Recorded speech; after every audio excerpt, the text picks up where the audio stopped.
నమస్కారం, సుఖీభావ్కు స్వాగతం. ఈ రోజు సుఖీభావ్లో దంతాలపై కనిపించని క్లిప్పులు, మానవ వృషణాల్లో సూక్ష్మ ప్లాస్టిక్లు, కిడ్నీలు విఫలమైతే మార్గమేంటి, స్టాటిన్ మందులతో కొలెస్ట్రాల్ తగ్గుతుందా, ఇంకా హెల్త్ టిప్. ఎత్తుపళ్లను ఎగుడు దిగుడు దంతాలను సరిచేయడానికి వాటిపై క్లిప్పులను పెట్టడం మనకు తెలిసిందే. అయితే మొన్నటి వరకు కేవలం మెటల్ బ్రేసెస్ మాత్రమే మనకు అందుబాటులో ఉండేవి. వీటితో ఉన్న పెద్ద చిక్కేంటంటే ఇవి బయటకు స్పష్టంగా కొట్టొచ్చినట్టుగా కనిపిస్తుంటాయి. దీంతో మెటల్ బ్రేసెస్ని పెట్టుకోవడం అనేది కొంత అసౌకర్యంగా ఉంటుంది. ఈ ఇబ్బందిని అధిగమిస్తూ ఇటీవల కాలంలో మనకు ఇన్విజిబుల్ అంటే దంతాలపై బయటకు కనిపించిన క్లిప్పులు వాడుకలోకి వచ్చాయి. దంతాల రంగుతో కలిసిపోయినట్లుగా ఉండే ఈ క్లిప్పుల గురించిన పూర్తి వివరాలను ఇప్పుడు తెలుసుకుందాం.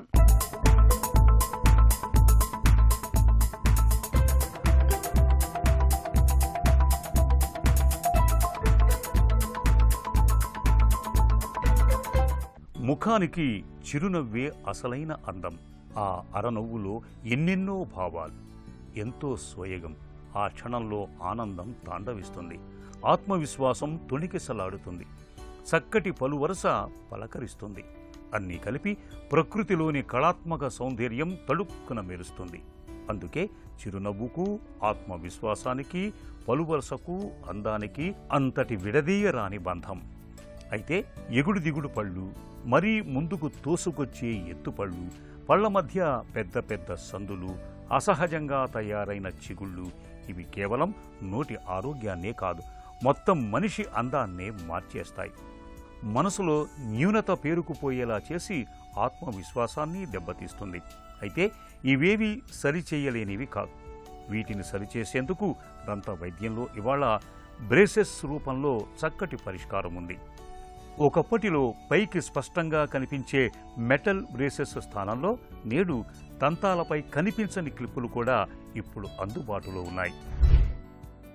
దంతాలకు క్లిప్స్ లేదంటే బ్రేసెస్ లేదంటే మనకి ఈ ఫిక్స్డ్ ఆర్థోడాంటిక్ ట్రీట్మెంట్ అనేటివి మనకి దంతాల మధ్య సందులున్నా, ఎగుడు దిగుడు పళ్ళున్నా, పంటిపై పన్నున్నా, లేదంటే పళ్ళు ఎత్తుగా ఉన్నా, పళ్ళ మధ్య సందులున్నా అని కూడా ఎలాంటి డెంటల్ మ్యాల్ ఫంక్షన్ డిఫార్మిటీస్ అంటే పళ్ళలో అలైన్మెంట్ సరిగ్గా లేనప్పుడు మనం ఈ డెంటల్ క్లిప్స్ లేదంటే ఈ బ్రేసెస్, డెంటల్ బ్రేసెస్ పెట్టేసి మనం చికిత్స చేస్తాం. కళ్ళకి కనబడే క్లిప్స్ లేదంటే ఇన్విజిబుల్ అలైనర్స్ అనేటివి మన కొత్త టెక్నాలజీ మనకు అందుబాటులో వచ్చింది. ఇవేంటంటే రిమూవబుల్ ట్రాన్స్పరెంట్ అలైనర్స్. మన కాంటాక్ట్ లెన్సెస్ ఎలా ఉంటాయో మన పంటి పైన ఈ అలైనర్స్ పెట్టేసి చికిత్స చేస్తాం. సో ముందుగా ఏంటంటే మనం క్యాడ్ క్యామ్ టెక్నాలజీ వాడుతూ స్కానింగ్ చేస్తాం. సో కంప్యూటర్లో మనం స్కాన్ చేస్తాం, డిజిటల్ మోల్డ్ మనం తీసుకుంటాం. పేషెంట్ ఫోటోగ్రాఫ్స్ని వీటిని అనలైజ్ చేస్తూ ఎక్స్రేస్ ద్వారా మనం ఫైనల్గా వాళ్ళకి ఎలా కనిపించాలనేది మనం ముందే వాళ్ళకి చూపిస్తాము. మనం అందులో ఆ ట్రీట్మెంట్ ప్లాన్లో ప్లాన్ చేస్తాం. దాని తర్వాత మన ఫైనల్ ప్లాన్కి ఇప్పుడు ఉన్నదానికి ఒక సెట్ ఆఫ్ అలైనర్స్ అనేటివి మనం ఈ క్యాడ్ క్యామ్ టెక్నాలజీ కొన్ని సాఫ్ట్వేర్స్ వాడుతూ మనం డెవలప్ చేస్తాం. సో ఈ ఇన్విజిబుల్ అలైనర్స్ అనేటివి 1 to 2 weeks మధ్యలో మనం పెట్టుకున్నట్టయితే వాటిని అవి మనం సెల్ఫ్గా మార్చి మనం ట్రీట్మెంట్ చేసుకోవడానికి వీలుంటుంది. సో మనం ఒకసారి మన దగ్గరికి ట్రీట్మెంట్కి వచ్చినట్టయితే ఒక 10 సెట్ ఆఫ్ అలైనర్స్ కానీ 20 సెట్ ఆఫ్ అలైనర్స్ వాళ్ళకి ఎన్ని అవసరమో మనం ఇచ్చినట్టయితే వాళ్ళే డైలీ చేంజ్ చేసుకొని ఆ అలైన్మెంట్ ట్రీట్మెంట్ అనేది కంటిన్యూ చేసే అవకాశం ఉంటుంది. సో ప్రతిసారి డాక్టర్ దగ్గరికి రావాల్సిన అవసరం లేదు. అండ్ మనకి చూడడానికి కూడా పర్ఫెక్ట్గా అసలు కనిపించకుండా ఉంటుంది. ఎత్తుపళ్ళు, ఎగుడు దిగుడు దంతాలతో బాధపడే వారికి బ్రేసెస్ ఒక చక్కటి పరిష్కారం. దంతాలు వంకరగా, ఎగుడు దిగుడుగా ఉన్నప్పుడు ముందుగా దంతాల నమూనా తీసుకొని పళ్ళు తొలగించకుండా సరిచేసే అవకాశాన్ని పరిశీలిస్తారు. తర్వాత బ్రేసెస్ను పళ్ల మీద అమర్చి వాటి మధ్య నుంచి సన్నటి తీగను తొడుగుతారు. దానిని బిగించటం ద్వారా పళ్ల మీద ఒత్తిడి పెరిగేలా చేస్తారు. దీంతో క్రమంగా అవి లోపలి వైపు నెట్టుకుని వెళ్తాయి. 3 వారాలకు ఒకసారి తీగను సరిగ్గా గట్టిగా బిగించాల్సి ఉంటుంది. వీటి ద్వారా సాధారణంగా 6 నుంచి 8 నెలల్లో ఎత్తుపళ్లను సరిచేసుకోవచ్చు. ఎత్తుపళ్ళు ఉన్నవారు చిన్నతనంలోనే బ్రేసెస్ వాడటం మంచిది. వీటిల్లో అవసరమైనప్పుడు తీయటానికి వీలైనవి, ఎప్పుడూ లోపలే ఉండేవి అందుబాటులో ఉన్నాయి. ప్రస్తుతం పారదర్శకంగా ఉండే సిరమిక్ బ్రేసెస్ను ఎక్కువగా వాడుతున్నారు. ఇవి మెటల్ బ్రేసెస్లా పైకి ఎబ్బెట్టుగా కనిపించవు. ఈ ఇన్విజిబుల్ బ్రేసెస్ లేదంటే ఇన్విజిబుల్ అలైనర్స్ ఇలాంటివి, క్లియర్ అలైనర్స్ అనేటివి, ఈ అలైనర్స్ అనేవి కొత్తగా వచ్చిన టెక్నాలజీ. రెండోది క్యాడ్ క్యామ్తో మనము వీటిని చేస్తాం కాబట్టి మనకి ట్రీట్మెంట్ని బట్టి, అంటే సమస్యని బట్టి, మనకి చిన్న సమస్య నుండి కాంప్లెక్స్ కేసెస్ని కూడా మనము ఈ ఇన్విజిబుల్ బ్రేసెస్తోని, ఇన్విజిబుల్ అలైనర్స్తోని చేయడానికి వీలుంది. పేషెంట్ కంప్లైన్స్ చాలా ఇంపార్టెంట్. అంటే మీరు క్లిప్పు ఎంతసేపు పెట్టుకుంటారో దాన్ని బట్టి ట్రీట్మెంట్ జరుగుతుంది. అంటే ఈ రిమూవబుల్ అలైనర్స్ చికిత్సలో మనము పేషెంట్స్ తినేటప్పుడు కానీ బ్రష్ చేసుకునేటప్పుడు కానీ ఈ అలైనర్స్ తీసేస్తారు. కొంతమంది ఏంటంటే బయట ఫంక్షన్స్కి వెళ్ళినప్పుడు అలాంటప్పుడు అలైనర్స్ తీసేస్తూ ఉంటారు.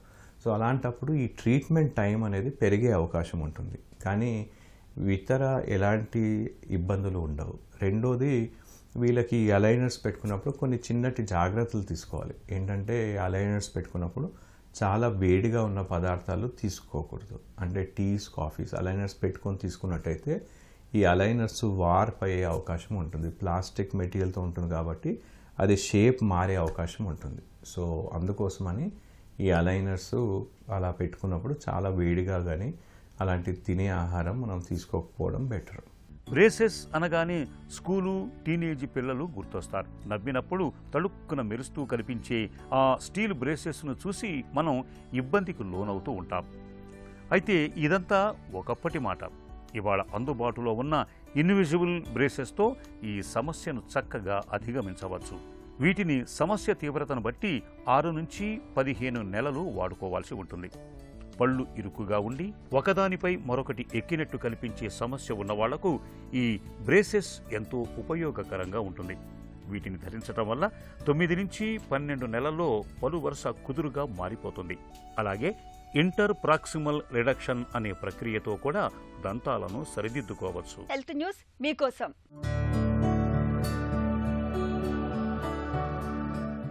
మానవ వృషణాల్లో సూక్ష్మ ప్లాస్టిక్లను పరిశోధకులు గుర్తించారు.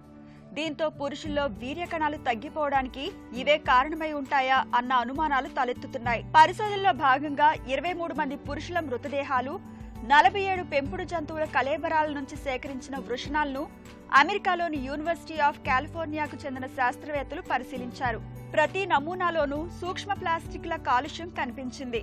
సురకాల్లో ప్రతి గ్రాము కణజాలంలో 123 మైక్రోగ్రాములు, మానవుల్లో 330 మైక్రోగ్రాముల మేర ఈ రేణువులు కనిపించాయి. ప్లాస్టిక్ సంచులు, బాటిల్లో వాడే పాలిఇథిలిన్ పదార్థాలు ఎక్కువగా ఉన్నట్లు పరిశోధకులు గుర్తించారు. తరువాత స్థానంలో పీవీసీ ఉంది. పీవీసీ కాలుష్యం కారణంగా సునకాల వృషణాల్లో వీర్యకణాల సంఖ్య తగ్గినట్లు గుర్తించారు. అయితే సూక్ష్మ ప్లాస్టిక్ల వల్ల మానవుల్లోనూ ఈ ఇబ్బంది తలెత్తుతోందా అన్న దానిపై మరింత పరిశోధన అవసరమని శాస్త్రవేత్తలు చెబుతున్నారు. దశాబ్దాలుగా పురుషుల్లో వీర్యకణాల సంఖ్య తగ్గుతోంది. దీనికి క్రిమిసంహారాలు వంటి రసాయనాలు కారణంగా భావిస్తున్నారు. మానవ రక్తం, మాయ, తల్లిపాలల్లోనూ సూక్ష్మ ప్లాస్టిక్లు వెలుగు చూసిన సంగతి తెలిసిందే. అవి పర్యావరణంలో విచ్చలవిడిగా వ్యాపించాయి. నీరు, ఆహారం, గాలిలో తిష్టవేశాయి. ఇవి కణజాలంలో చేరి ఇన్ఫ్లమేషన్ కు కారణం కావచ్చు. రక్తనాళాల్లోకి ఇవి చేరడం వల్ల పక్షవాతం, గుండెపోటు తలెత్తుతున్నట్లు వైద్యులు చెబుతున్నారు. పీవీసీ నుంచి విడుదలయ్యే అనేక రసాయనాలు వీర్యకణాల ఉత్పత్తికి ఆటంకం కలిగించవచ్చునని శాస్త్రవేత్తలు పేర్కొంటున్నారు. మైక్రోప్లాస్టిక్స్ వల్ల వీటి సంఖ్య తగ్గొచ్చునని ఎలుకలపై జరిపిన పరిశోధనలో ఇప్పటికే వెల్లడైంది. పరిశోధన వివరాలు టాక్సికోలాజికల్ సైన్సెస్ పత్రికలో ఇటీవల ప్రచురితమయ్యాయి. హై బీపీ, షుగర్, గుండె జబ్బులు మాదిరిగానే ఇవాళ కిడ్నీ జబ్బులనేవి మన దగ్గర చాలా సాధారణంగా కనిపిస్తున్నాయి. ప్రతి 10 మందిలో ఒకరు కిడ్నీ జబ్బుతో బాధపడుతున్నారు. బాధితుల్లో ఎక్కువ మంది 40 ఏళ్ల లోపు వాళ్లే ఉంటున్నారని డాక్టర్లు చెబుతున్నారు. ఒక తీరు తెన్ను లేని ఆహారపు అలవాట్లు, హై బీపీ, షుగర్ వంటి జబ్బులు, మితిమీరిన మందుల వాడకం ఇవన్నీ మన కిడ్నీల ఆరోగ్యాన్ని ప్రమాదంలోకి నెడుతున్నాయి. ఈ నేపథ్యంలో కిడ్నీలను కాపాడుకోవడం ఎలా? ఒకవేళ కిడ్నీలు విఫలమైతే మన ముందున్న మార్గాలేంటి? డయాలసిస్ ఎప్పుడు అవసరం? కిడ్నీ మార్పిడికి ఎప్పుడు వెళ్ళాలి? మొదలైన వివరాల గురించి ఇప్పుడు తెలుసుకుందాం.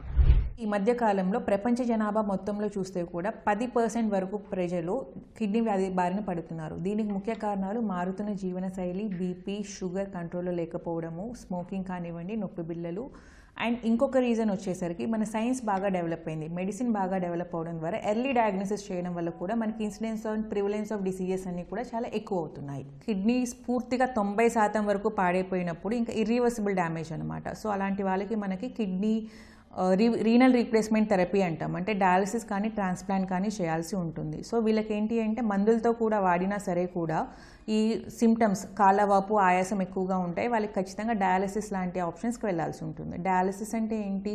డయాలసిస్ 2 టైప్స్ ఉంటుంది, హీమోడయాలసిస్, పెరిటోనియల్ డయాలసిస్. హీమోడయాలసిస్ అంటే రక్తాన్ని మనము బయటికి కొంచెం 100 to 150 ml అలా బయటికి తీసి మిషన్లోకి పంపి శుద్ధి చేసిన తర్వాత మళ్ళీ పేషెంట్కి ఎక్కించేస్తాము. సో ఇది రక్తం ద్వారా చేసే డయాలసిస్ని హీమోడయాలసిస్ అంటారు. అదే పెరిటోనియల్ డయాలసిస్ అంటే పేషెంట్ పొట్టలోకి మనం ఒక చిన్న క్యాథెటర్ లాంటిది పెడతాము, దాని ద్వారా పొట్టలోకి నీరు పంపి దాన్ని 6 to 8 hours పొట్టలోనే ఉంచడం వల్ల మన పెరిటోనియల్ మెంబ్రేనే ఆర్టిఫిషియల్ కిడ్నీ లాగా యాక్ట్ చేసి మళ్ళీ వ్యర్థాలని ఈ నీటిలోకి ట్రాన్స్ఫర్ చేస్తుంది. 6 to 8 hours తర్వాత ఈ నీటిని మనము బయటకు తీసేస్తాము. ఇది round the clock 24 hours, so 3 exchanges కింద చేస్తాము. ఇది మోర్ ఫిజియోలాజికల్. ఈ పెరిటోనియల్ డయాలసిస్ అనేది ఎక్కువగా గుండె ఇబ్బంది ఉన్న వాళ్ళలో హీమోడయాలసిస్ తట్టుకోలేరు కాబట్టి పెరిటోనియల్ డయాలసిస్ ఆప్షన్ ఇస్తాము. సో ఈ ఈఎస్ఆర్డీలో డయాలసిస్ కాకుండా కిడ్నీ మార్పిడి ఆపరేషన్స్ కూడా చేసుకోవచ్చు. కిడ్నీ మార్పిడి అంటే పేషెంట్ 2 కిడ్నీలు అంతే ఉంటాయి, కిడ్నీ మార్చము. So patient will be having 3rd kidney, 3వ కిడ్నీని పొట్టలో పెట్టడం జరుగుతుంది. కిడ్నీ మార్పిడి అంటే మార్చము, ఎడిషనల్ కిడ్నీ పెడతాము అంతే. సో లైవ్ ట్రాన్స్ప్లాంట్స్ ఉంటాయి, కెడావర్ ట్రాన్స్ప్లాంట్ ఉంటుంది. లైవ్ ట్రాన్స్ప్లాంట్ అంటే ఫ్యామిలీ మెంబర్స్, అది కూడా పేరెంట్స్ కానివ్వండి, సిబ్లింగ్స్ తోబుట్టువులు కానివ్వండి, పిల్లలు కానీ, wife spouse, husband to wife కానీ వైఫ్ టు హస్బెండ్ కానీ ఇవ్వచ్చు. రీసెంట్ గైడ్లైన్స్లో మనం గ్రాండ్ పేరెంట్స్, గ్రాండ్ చిల్డ్రన్ అది చాలా రేర్. సో ఇది కూడా ప్రాపర్ ప్రోటోకాల్ బట్టి చేయాల్సి ఉంటుంది. కెడావర్ ట్రాన్స్ప్లాంట్ అంటే బ్రెయిన్ డెడ్ పేషెంట్స్, అంటే పూర్తిగా చనిపోయిన వాళ్ళు కాదు, వాళ్ళకి బ్రెయిన్ డెడ్ మాత్రమే ఉంటుంది, కార్డియాక్ యాక్టివిటీ ఉంటుంది, బ్రెయిన్ యాక్టివిటీ మాత్రము ఈజీ ద్వారా కానీ మిగతా టెస్ట్ ద్వారా కన్ఫర్మ్ చేసి బ్రెయిన్ డెడ్ అని డిక్లేర్ చేశాక మాత్రమే కెడావర్కి వాళ్ళు అప్రూవల్ ఇస్తే విత్ ప్రాపర్ కన్సెంట్. రక్తంలో కొలెస్ట్రాల్ శాతం పెరుగుతూ పోతుంటే గుండెపోటు ముప్పు కూడా పెరుగుతూ పోతుంది. మరి ఈ ముప్పును నివారించుకోవడం ఎలా? ఇందుకు ఆహార వ్యాయామాలతో పాటు నిత్యం ఒక స్టాటిన్ మాత్రను వేసుకోవడం అలవాటుగా చేసుకోండి. గుండె జబ్బులకు కారణమయ్యే కొలెస్ట్రాల్ను తగ్గించడంలో స్టాటిన్ మందులది కీలక పాత్ర. గుండె జబ్బులతో పాటు హై బీపీ, షుగర్, పక్షవాతం మొదలైన వాటిని సమర్థంగా అడ్డుకునే స్టాటిన్ మందుల గురించి, వాటి వాడకంలో తీసుకోవాల్సిన జాగ్రత్తల గురించి డాక్టర్ని అడిగి ఇప్పుడు తెలుసుకుందాం.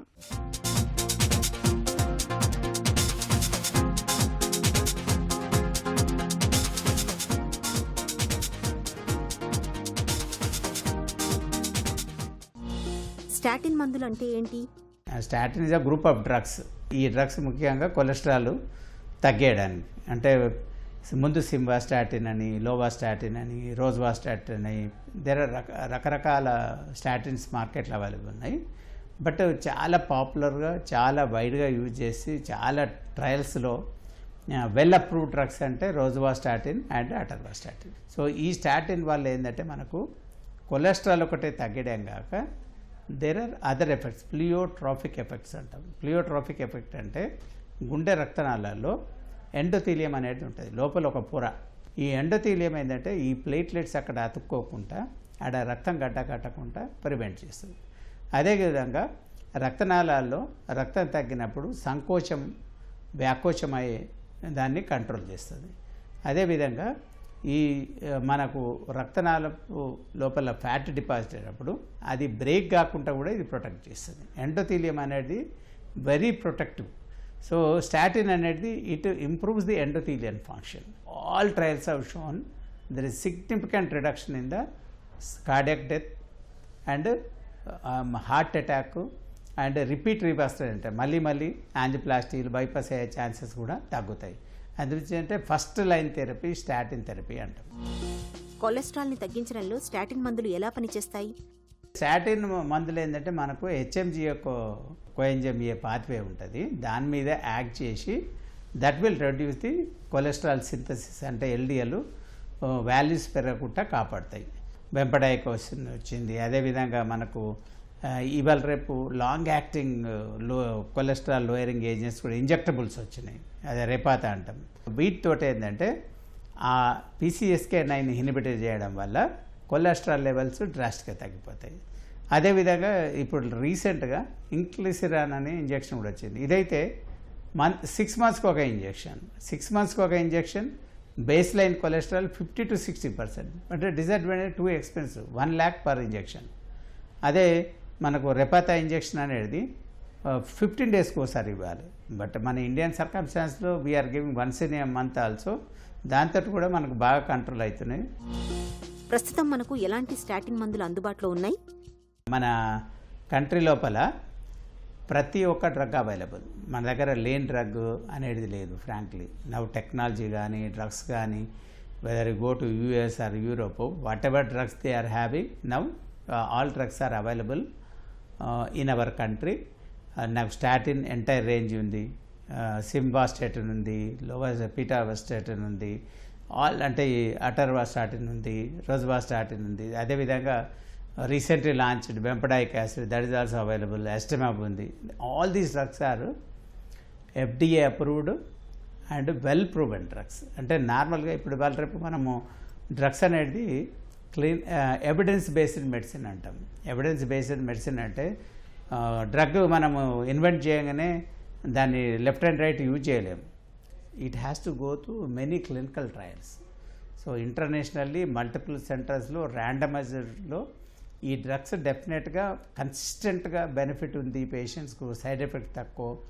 దాని benefits are far more compare to the side effects. కన్సిస్టెంట్గా డెత్ తగ్గిస్తుంది, రిపీట్ ఆస్పిరేషన్ తగ్గిస్తుంది, హార్ట్ అటాక్స్ తగ్గుతున్నప్పుడే అట్లాంటి గైడ్లైన్స్ ఇంటర్నేషనల్ గైడ్లైన్స్లో చోటు చేసుకుంటుంది. FDA అప్రూవ్స్ అట్లాంటి డ్రగ్సే స్టాటిన్స్. స్టాటిన్ మందుల్ని అందరూ వాడొచ్చా? ఎవరు వాడకూడదు? బాడీ పెయిన్స్, ఏది నీ పెయిన్ అంటారు, ఆర్థరాలజీ, కొద్దిమందికి సివియర్ పెయిన్ అంటే రేర్గా, కొద్దిమందికి ర్యాప్డోమైలసిస్ అంటాం, అంటే ఈ మజిల్స్ నెక్రోజ్ అయిపోయి వాళ్ళ కిడ్నీ ఫెయిల్ కూడా వచ్చే అవకాశం ఉంటుంది. That is rare. అంటే గురించి స్టాటిన్ వాడినప్పుడు వాళ్ళకి బాగా అన్యూజువల్గా మజిల్స్లో పెయిన్ రావడము, మజిల్స్ టెండర్గా ఉండడము, పెయిన్ఫుల్గా ఉండడం ఉన్నప్పుడు ఇమీడియట్గా డాక్టర్కు ఇన్ఫామ్ చేయాలి. ఇన్ఫామ్ చేసినప్పుడు అయితే డాక్టర్ గారు యూజువల్గా సిపికే టెస్ట్లు ఇవన్నీ చూసి తర్వాత ఇన్ఫ్లమేషన్ ఉంది ఆర్ యూరిన్లో మయోగ్లోబిన్ పోతుందంటే స్టాటిన్ ఇమీడియట్గా స్టాప్ చేస్తారు.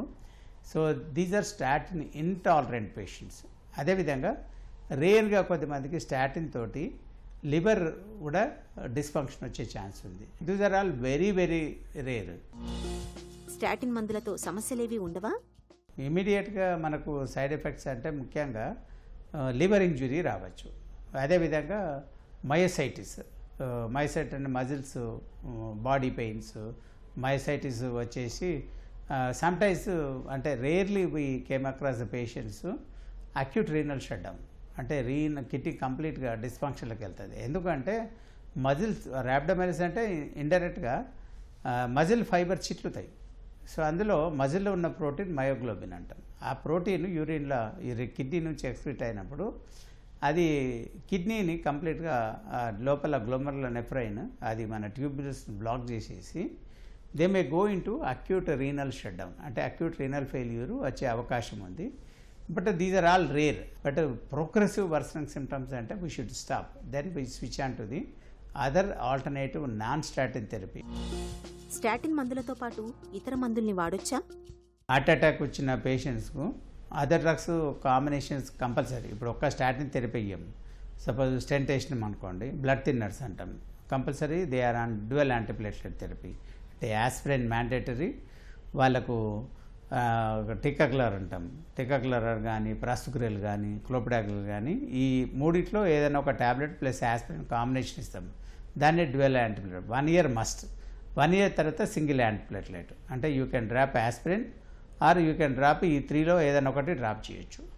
అదేవిధంగా హార్ట్ అటాక్ వచ్చినప్పుడు కంపల్సరీగా కొద్దిమందికి లేట్కి వచ్చి హార్ట్ అటాక్ పంపింగ్ డిఫెక్ట్ ఉన్నప్పుడు హార్ట్ ఫంక్షన్ ఇంప్రూవ్ చేయడానికి కూడా డ్రగ్స్ ఇస్తాం. వీటిలలో ఏంటంటే ఆర్నీ థెరపీ అంటాం కంపల్సరీ.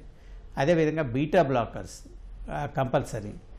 డయాబెటీస్ ఉండి హార్ట్ పంపింగ్ డిఫెక్ట్ అయినప్పుడు ఇవాళ రేపు మనం SGLT2 ఇన్హిబిటర్స్ అంటాం, అంటే డాపాగ్లిఫోజోన్, ఎంపాగ్లిఫోజోన్, దీస్ డ్రగ్స్ కూడా కంపల్సరీ యాడ్ చేస్తుంది. ఎందుకంటే రీసెంట్ గైడ్లైన్స్లలో హార్ట్ ఫంక్షన్ వల్ల డాపాగ్లిఫోజోన్, ఎంపాగ్లిఫోజోన్ యూజ్ చేస్తే ఫస్ట్ వీళ్ళలో కిడ్నీ ఫెయిల్యూర్ రాకుండా ప్రివెంట్ చేస్తుంది. రెండవది హార్ట్ ఫెయిల్యూరు వల్ల మళ్ళీ మళ్ళీ అడ్మిట్ అయ్యే ఛాన్సెస్ 40% రెడ్యూస్ చేస్తుంది. స్టాటిన్ మందులు వాడుతున్నప్పుడు ఆహారంలో జాగ్రత్తలు ఏమైనా తీసుకోవాలా? Good quality diet, good quantity, these two are important. ఏదైనా మనకు ఆహారం అవసరం ఉన్నంతనే తీసుకోవాలి. ఎక్సెస్ తీసుకుంటే ఏమైందంటే క్యాలరీస్ ఎక్కువ అయితే వెయిట్ గెయిన్ అవుతుంది. ఫ్యాట్ తక్కువ ఉండాలి, ఫైబర్ తక్కువ ఉంది అనుకోండి కాన్స్టిపేషన్ ప్రాబ్లం, ఫ్యూచర్లో కొలెస్ట్రాల్ పెరిగే ఛాన్స్ ఉంటాయి, గట్ మొటిలిటీ తక్కువ ఉంటుంది.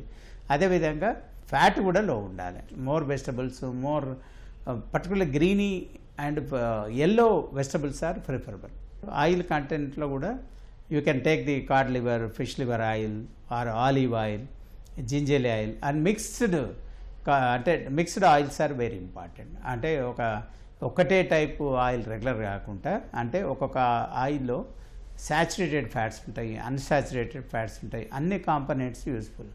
Preferably oils with high saturated fat should be avoidable, like palm oil కానీ లేకుంటే మన కోకోనట్ ఆయిల్ కానీ, మోర్ ఆఫ్ సాచురేటెడ్ ఫ్యాట్స్. రక్తంలో చెడు కొలెస్ట్రాల్ తగ్గించడంలో స్టాటిన్ మందులు చక్కగా పనిచేస్తాయి. అయితే వీటిని డాక్టర్ సలహాలు, సూచనల మేరకు మాత్రమే వాడుకోవాలి. సొంతంగా కొనుగోలు చేసి వాడటం, సొంతంగా మోతాదులు మార్చుకోవడం మంచిది కాదు. ఒక చిన్న చిట్కా మీకోసం. జ్వరంతో బాధపడుతున్నప్పుడు ఒక చెంచాడు జీలకర్ర పొడిని వేసి మరిగించిన నీటికి కొద్దిగా తేనెను కలుపుకుని గోరువెచ్చగా ఉన్నప్పుడు తాగుతూ ఉండండి. జ్వరం తీవ్రత క్రమంగా తగ్గుముఖం పడుతుంది.